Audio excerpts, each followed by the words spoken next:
1 week on from the assassination attempt, Donald Trump is holding his first rally alongside his vice presidential pick.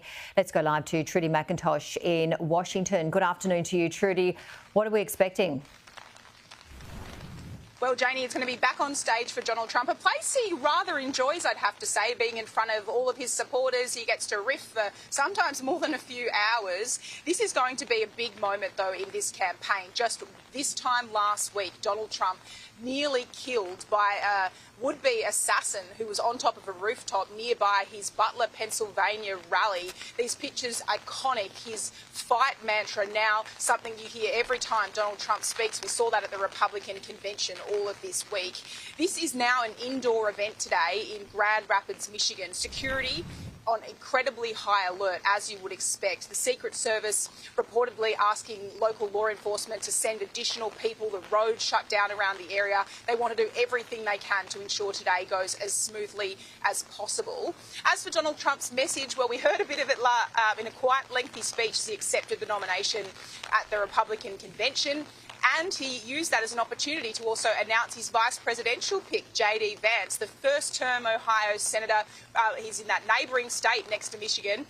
He is going to be, for the first time, appearing at one of these campaign events alongside Donald Trump. So it'll be fascinating to see the chemistry between the two.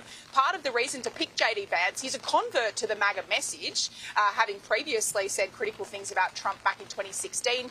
But they're hoping he's going to be able to win over and help Trump win some of these crucial Rust Belt states. Michigan is one of those fascinating key swing states. Donald Trump lost to Hillary, won and beat Hillary Clinton there in 2016. Lost, though, to Joe Biden in 2020. So this is a crucial matchup again heading into November. Yeah, it certainly sounds that way. And Trudy, on the Democrat side, a big standoff between President Biden and his colleagues over his future in the race. What is the latest?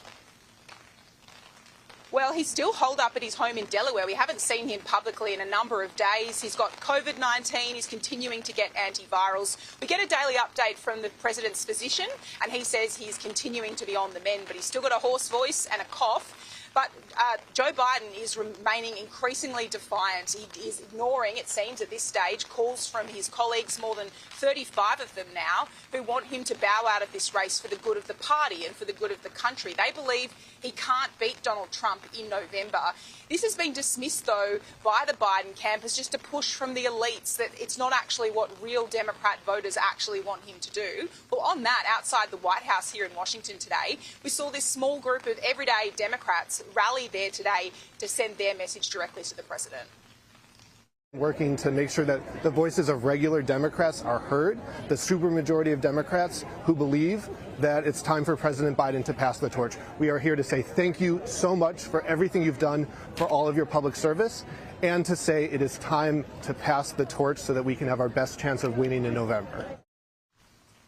But it doesn't seem like Joe Biden is listening. He's promising to be back on the campaign trail here in America next week. We've seen this reporting in the Washington Post that he is getting increasingly angry and frustrated watching what he believes is an orchestrated campaign to try and force him out.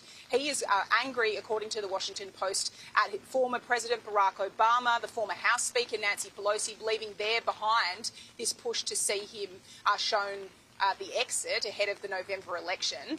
We also heard today from Democrat Senator Elizabeth Warren. She ran against Biden in the 2020 presidential race, ultimately lost. Today, hedging in her answer on whether she thinks he should stay. Joe Biden is our nominee. As I said before, he has a really big decision to make.